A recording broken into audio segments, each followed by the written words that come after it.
Hi, I'm Steve from Nearly Wild, and today we're in a fairly unusual place up in the mountains in France, above a place called Morzine, which some of you may have heard of. Peut-être nous faire le petit interview en français, mais moi je ne parle pas bien le français, je suis avec ma femme parce qu'elle parle mieux que moi. Mais nous voulons parler en français parce que c'est mieux pour les bonnes réponses de les questions. Voilà, c'est comme ça. So we're going to speak in French. My wife's going to do the actual speaking because she's a much better French speaker than I am. And Laurence and Michel, it's much easier for responding to questions than us doing our usual, which is we always speak in franglais, which is a bit of a mix between French and English. So I've known Laurence and Michel now for 40 years, and we actually met when they were looking into starting out in ecotourism, and they were travelling around Wales and other parts of the UK as part of a trip to learn more. So, peut-être I'll let you introduce yourselves pour les introductions, et après on commence. Voilà. So I'm Irene, moi je suis Irène, la femme de Steve. Et Laurence? Et Laurence, j'habite à la Côte d'Arbour et j'habite dans un chalet d'alpage. Et voilà, je vis depuis 20 ans ici avec Michel, mon mari. Voilà, et Michel. Et Michel, voilà, donc moi j'ai connu ma femme en fait en 1976, voilà. Et depuis combien de temps? On vit ensemble ici, dans ce vieux chai d'alpage, maintenant depuis 20 ans. 20 ans, 20 ans, voilà. 20 ans ici. Et 40 ans de mariage. Voilà. Ah oui. Wow. Très bien, c'est très bien. Et est-ce que vous pouvez expliquer ce que vous faisiez ici au chalet d'alpage et ce que vous avez fait pendant les 20 ans depuis venir ici? Wow. C'est une petite question, hein? Une petite question. Bon, pour nous, ça a été un petit peu dur parce que là, le maire qu'il y avait avant, le chairman, On dit maire. Oui. Ne voulait pas qu'on habite ici parce que l'hiver, on est complètement en autonomie. On a des panneaux solaires, on est là, je vous parle, il y a la dalle chauffante avec le fourneau à bois. Et l'hiver, on est en scooter des neiges sur 2 km. On est en scooter des neiges. Et le maire ne voulait pas qu'on habite à l'année ici. Donc on a dû attendre un petit peu avant d'ouvrir notre restaurant. Et on accueille les gens pour manger la fondue et autres spécialités. Voilà, je suis la cuisinière émérite. Mais c'est une spécialité pour la région. Hein? C'est la spécialité pour la région. La fondue, les beignets de pommes de terre et farcement, pella, c'est fried potatoes et reblochon. Ouais. Et mes bons desserts, gâteau au chocolat et tartes. Oui. Mais tu me disais que c'est toujours les tartes avec les fruits saisonniers. Par exemple, en été c'est les abricots. Ouais, en été c'est les abricots, c'est les prunes. Je fais toujours mon gâteau au chocolat parce que tout le monde aime ça. Et maintenant je fais des gâteaux aux pommes, gâteaux aux poires l'hiver et les tartes aussi. Voilà. Mais j'ai vu aussi que tu ajoutes la confiture de myrtille et je crois que tu ramasses les myrtilles partout d'ici, près d'ici. Ah oui, les myrtilles, je les ramasse dans un endroit secret parmi les rhododendrons. Et il faut grimper, il faut vraiment monter pour aller les chercher. Et il n'y a pas grand monde. Je suis pratiquement toute seule avec le voisin qui est propriétaire du terrain. Super. Voilà. Et Michel, qu'est-ce que tu as fait pendant les 20 ans? Alors moi, pendant les 20 ans, j'étais donc accompagnateur en montagne. Et donc j'ai commencé à travailler un petit peu en dehors du chalet, mais très vite, ensuite, vu que Laurence faisait des spécialités, je suis venu avec des groupes au chalet, voilà. où je leur préparais aussi la fondue. Donc ils venaient la manger ici pour le midi, et on repartait l'après-midi faire une autre randonnée, essentiellement aussi d'observation des animaux, parce qu'il y a quand même pas mal d'animaux. C'est un coin qui a bien évolué. Depuis 1976, date des premiers, je peux dire, réintroduction de chamois, de marmottes, parce qu'avant les animaux avaient disparu, beaucoup trop chassés, voilà, la chasse n'était pas très réglementée. Et maintenant nous arrivons en 2023, où il y a un arrêté de biotope, donc c'est un arrêté préfectoral, qui est juste avant la réserve naturelle, en fait, qui permet de protéger une faune vraiment particulière, donc des grands oiseaux, rapaces, dont le gipette barbu, l'aigle royal, et des gros animaux, même des prédateurs, genre le loup, le lynx, voilà, et toutes les tous les animaux intermédiaires, dont les cervidés, voilà. Donc maintenant c'est un beau terrain d'observation, effectivement. Est-ce que tu trouves que c'est différent avec la nature maintenant qu'il y a 20 ans? Effectivement, il y a 20 ans, il y avait une certaine insouciance. Ouais. On faisait pas attention donc à cette évolution, justement à cette évolution d'abord climatique, puisqu'il y a quand même un changement climatique qui joue, et on ne faisait pas du tout, au niveau de la chasse, par exemple, il n'y avait pas de réglementation, donc on faisait un peu n'importe quoi, et petit à petit, il y a eu certaines contraintes, des contraintes administratives.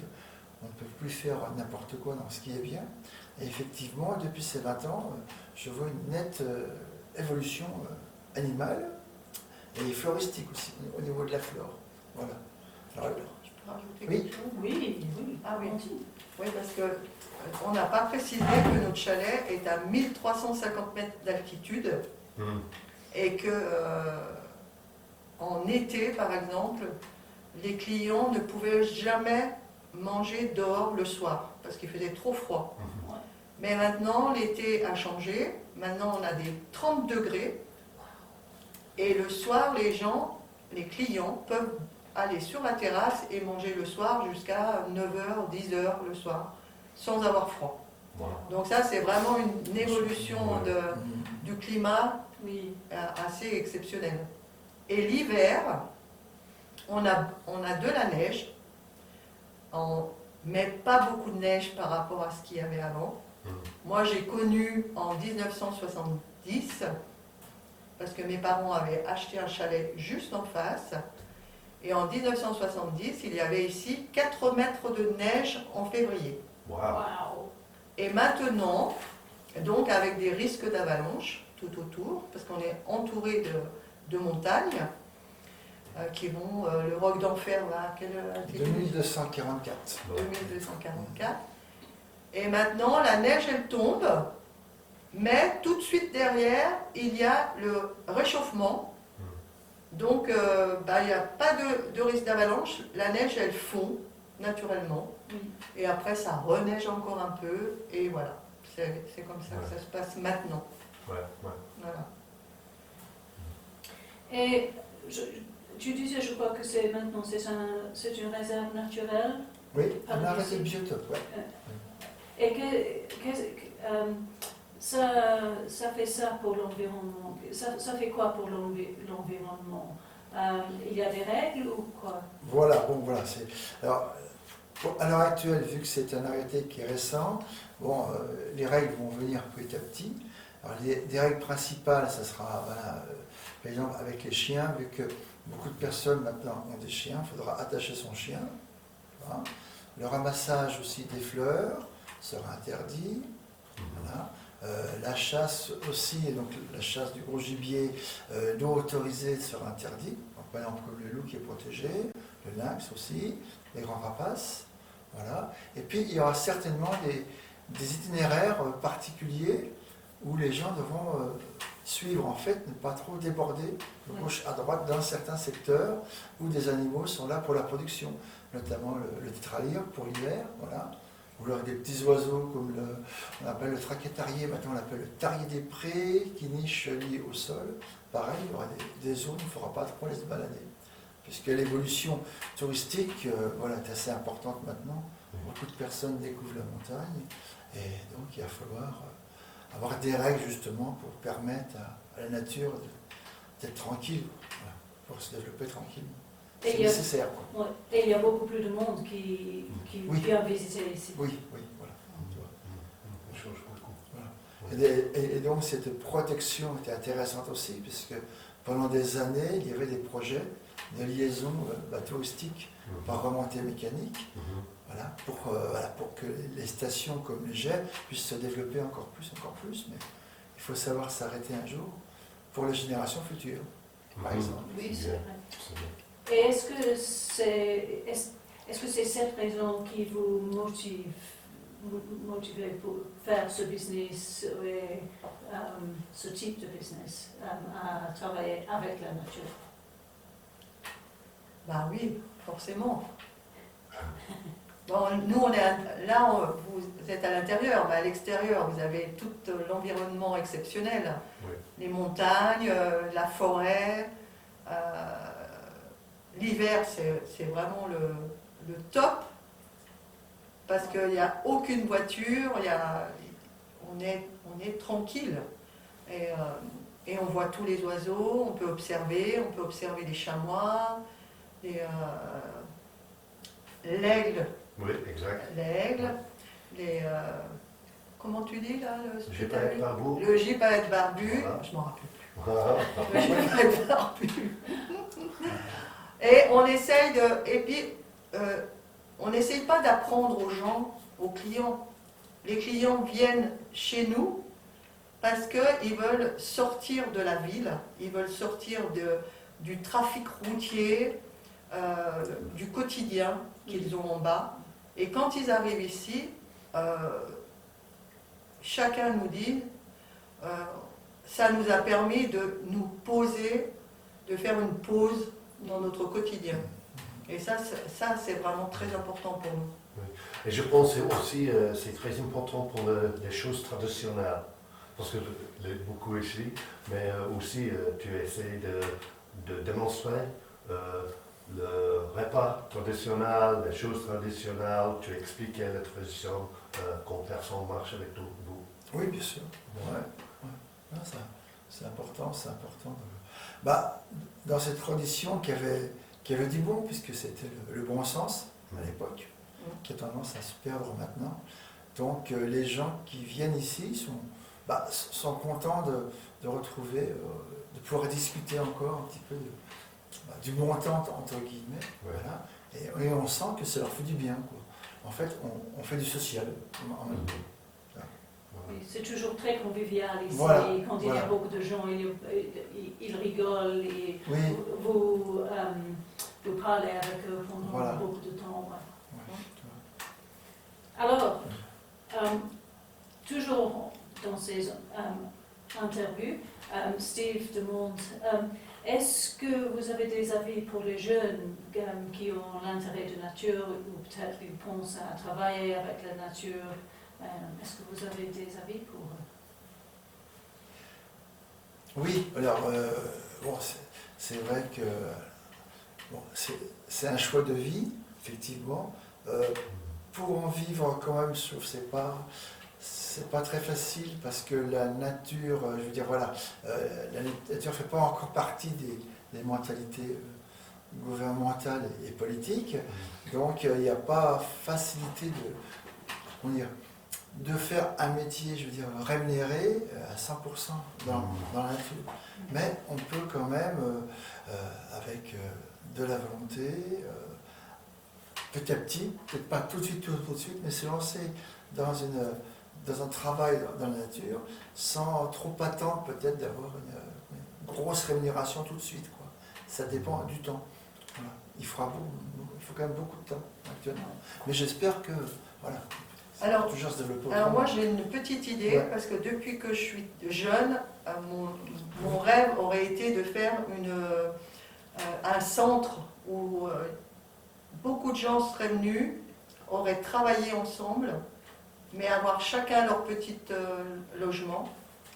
Et je pense que pour moi maintenant, c'est l'avenir. C'est-à-dire que les gens ne doivent plus être tout seuls pour faire quelque chose, mais ils doivent être entourés, et chacun avec sa spécialité. S'il y en a un qui arrive, je vois en France, j'ai pu observer qu'il y a beaucoup de domaines avec plein de bâtiments, avec des arbres fruitiers, et je pense que les jeunes qui ont envie d'être dans la nature peuvent y aller, mais pas tout seuls.